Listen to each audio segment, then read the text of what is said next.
Здравейте, хора! Спря. Добре дошли в новия влог. Или така мога да го нарека, и аз не знам точно. Както виждате вече по заглавието, ще стават ремонти в къщи.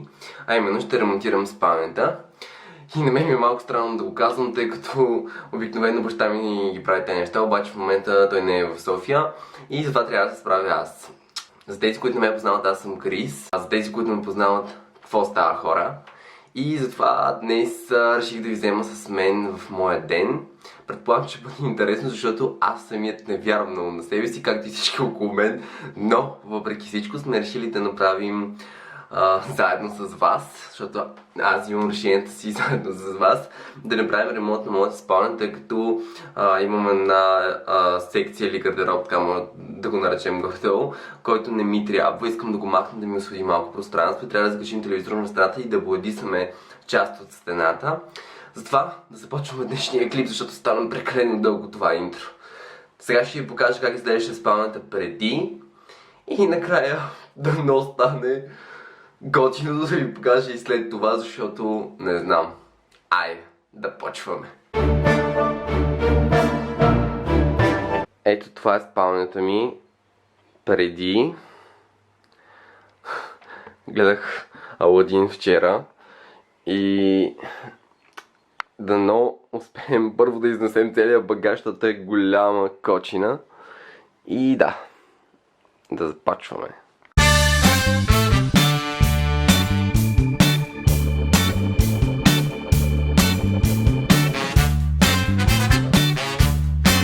Стигнахме до тук, разглобих този шкаф с голяма мъка и направо ще поудея. Гледайте какво става. И реших да си почина 5 минути, защото направо вече не издържам. Съм още в самото начало. Мама и тачи, ако ме гледат, ще много се смеят. Както и вие най-вероятно, защото много рядко ми се налага, ще да кажа честно. Често не мога да знам вече какво говоря. И да, не ми се налага често да правя такива неща, но искам просто да си освободя повече място в стаята, пък този гардероб въобще не ми трябва, дори нищо не държа на него, сложил съм някакви бокуци, които ще ги изхвърлям. И да, и даже съседите правят ремонт. Махнах, тръпнах по-скоро секцията, малко напред. Обаче, тавана ми падна. Направо ще припадна. Просто като дърпах, не знам какво се случва, обаче отзад имаш някаква страшна дупка. И сега ще разговаря и ще видя какво ще трябва да направя, защото направо не се виждам, просто баща ми ще ме убие.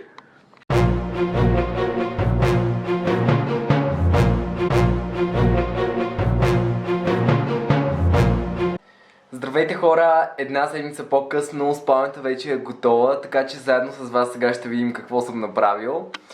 И дано ви хареса. Това е първото видео свързано с интериор в моя канал. Занапред смятам да има доста такива. Не беше лесно, определено не беше лесно. Ще ви разкажа малко по-натам във видеото какви трудности изпитах, какво ми се наложи да правя, какви пречки имах и така. Хайде с вас сега да видим какво съм направил.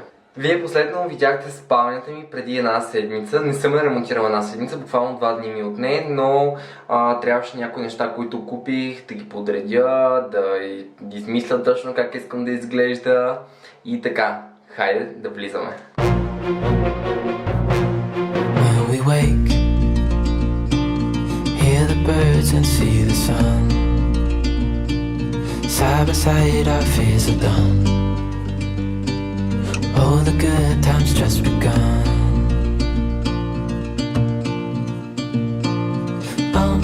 We know what we have, let's hold on tight. Found what we're looking for in life. Call us crazy, but things are finally right. With you and I, the future is bright.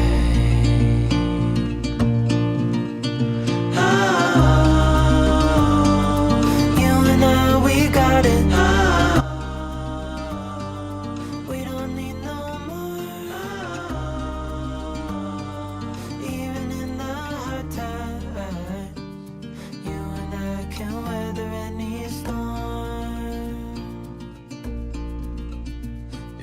sleep. Hear the crickets, see the moon. Side by side and through.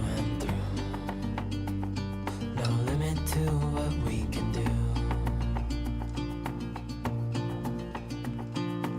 Oh, we know what we have, let's hold on tight. Found what we're looking for in life. Call us crazy, but things are finally right. With you and I, the future is bright.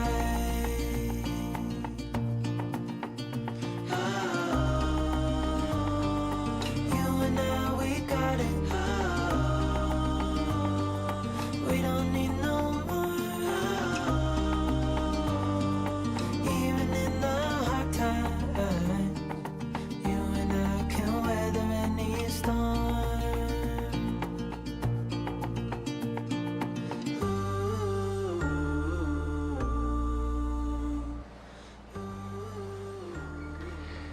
Здравейте, една седмица по-късно от моята спалня. Вече официално ремонтирана.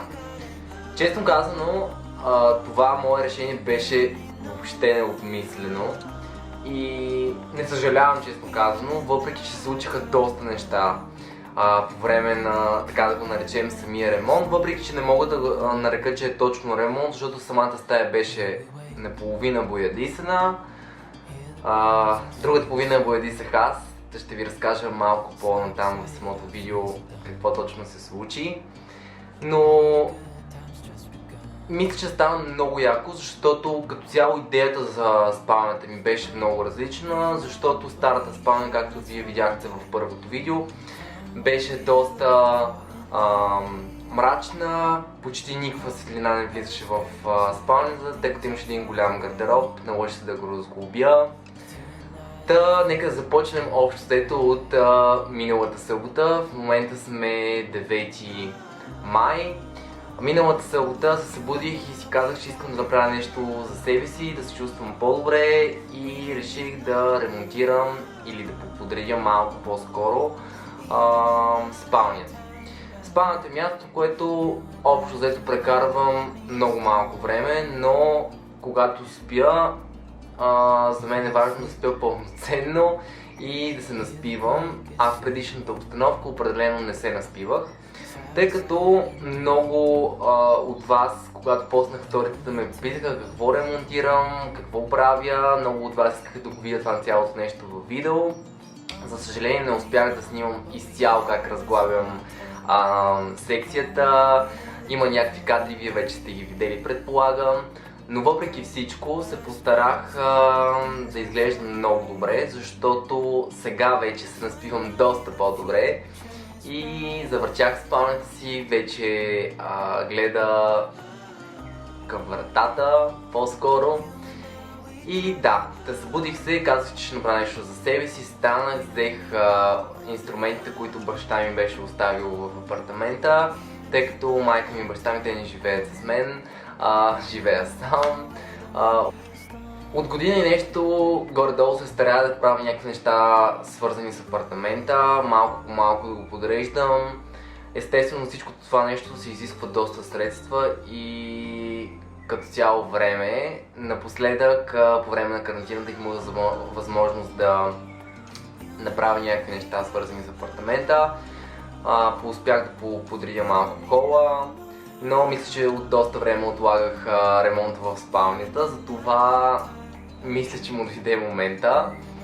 Та събудих се в събота и станах, взех всички инструменти, които баща ми беше оставил.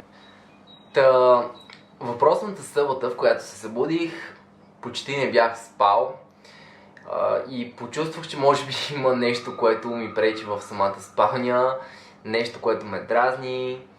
И определено станах така с доста ентусиазъм да направя нещо различно за спалнята и взех всички инструменти, които имах под ръка и започнах, като първо започнах да разглавям гардероб, защото като цяло този гардероб ми заемаше доста място в спалнята, той беше празен, почти нищо не стоеше в него, тъй като имам още един гардероб, който е в коридора. той е доста по-голям, там държа повече неща, въпреки че той вече е, така да се каже, почти пълен. Но реших да го махна този, който беше в спалнята. И така започна въпросното разглобяване, като изпитах доста пречки. Гардероба беше доста стар, доста изгнил. Той беше оставен от предишните собственици, като аз не го махах с мисълта, че може би ще ми потрябва в някакъв момент, но прецених, че този гардероб наистина няма да ми трябва вече. Единството, което запазих от гардероба, беше едно огледало, просто защото беше доста голямо и честно казвам много ми харесваше. И го оставих, както видяхте, в спалнята, точно под телевизора стои вече. Болтовете бяха доста изгнили, почти не можеха да се отвиват, но въпреки всичко успях, разглобих го, отнеми около 5 часа. Бях планувал още до обяд, тъй като започнах може би към 10. И бях планувал от към обяд до към 12 горе-долу да разглобя целия гардероб. Обаче, уви, не стана така, разглабях го някъде до 5 след обяд, като след това успях да го изхвърля. Беше доста тежък, имаше доста трудности. Една от трудностите, които изпитах, беше това, че в момента, в който го дръпнах напред, за да мога да го разглобя по-добре, част от тавана падна. И това е защото може би гардероба беше прекалено голяма за спалнята, просто беше явно набутан по някакъв начин. И свалих горната част от мазилката на тавана.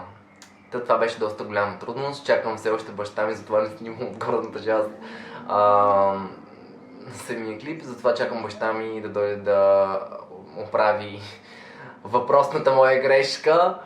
И да, след това какво направих? Отидах до Monsieur Bricolage, взех латекс, цялата по принцип стая в бяло, единствено зад гардероба не беше боядисано, просто когато се нанесахме, стените бяха оранжеви, аз исках изцяло да бъде бяло и с цел да наместим гардероба, баща ми боядиса точно до ъгъла на гардероба и зад гардероба остана оранжева стената.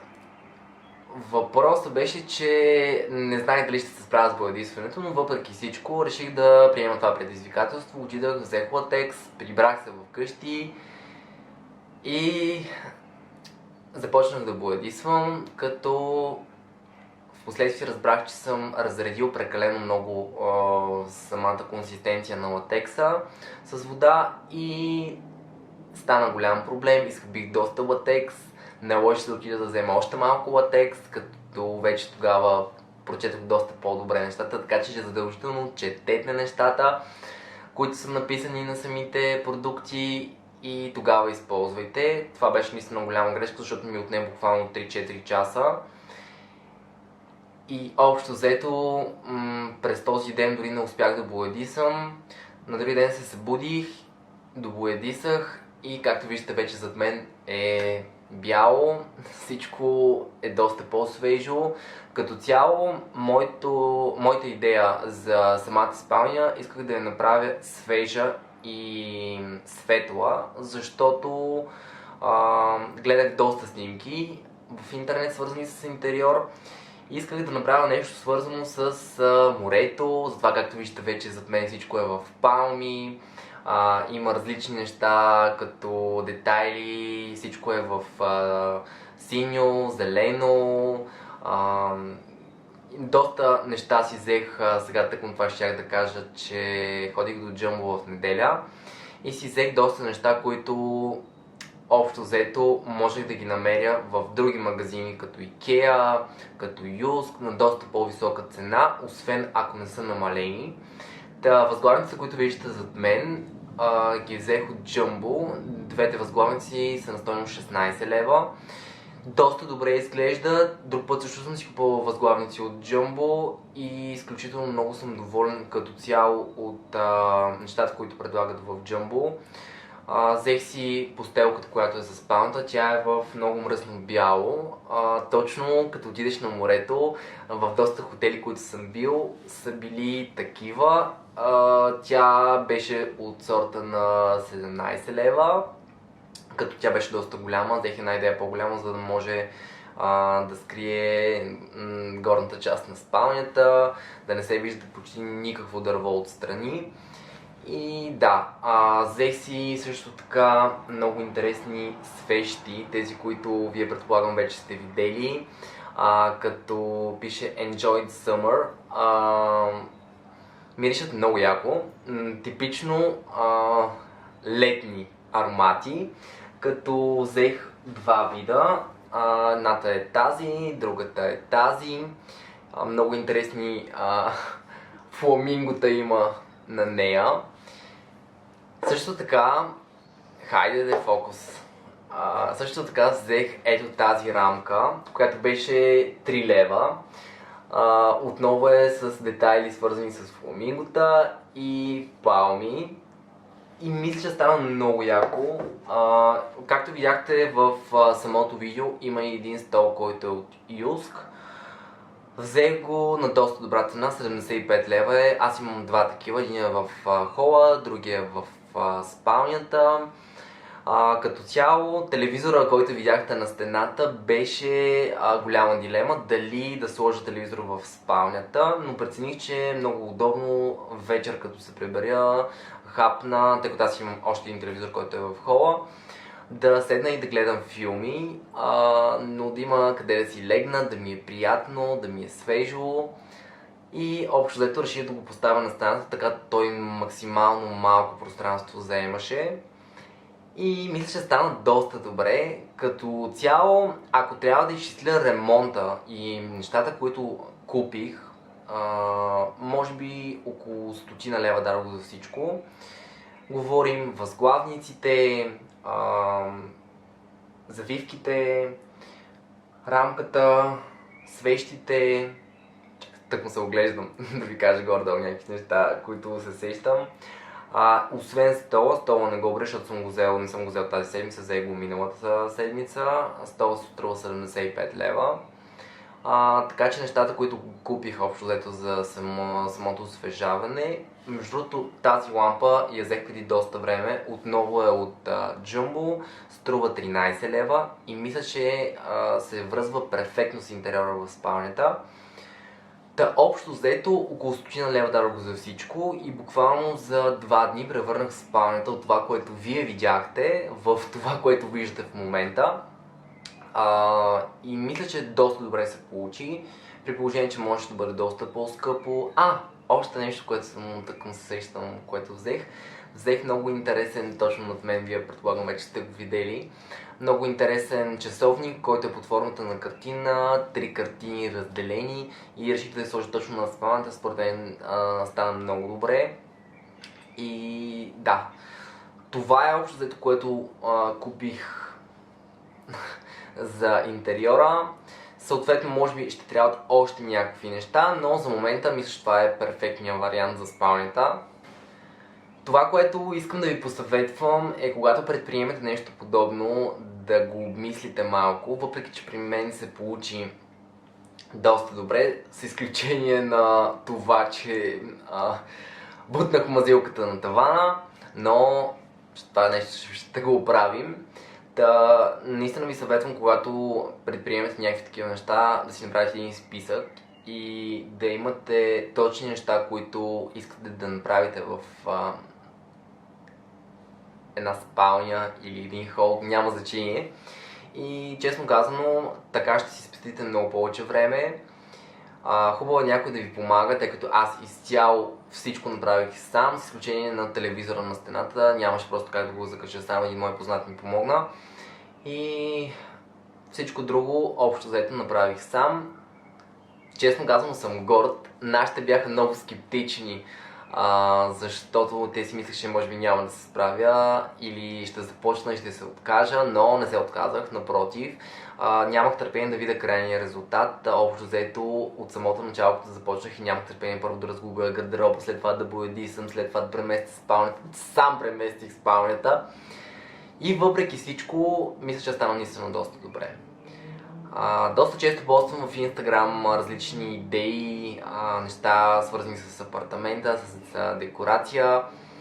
Доста интересно това видео, според мен и за мен да го снимам, но съвсем скоро ще видите много интересни други подобни видеа, свързани с другите стаи в моя апартамент.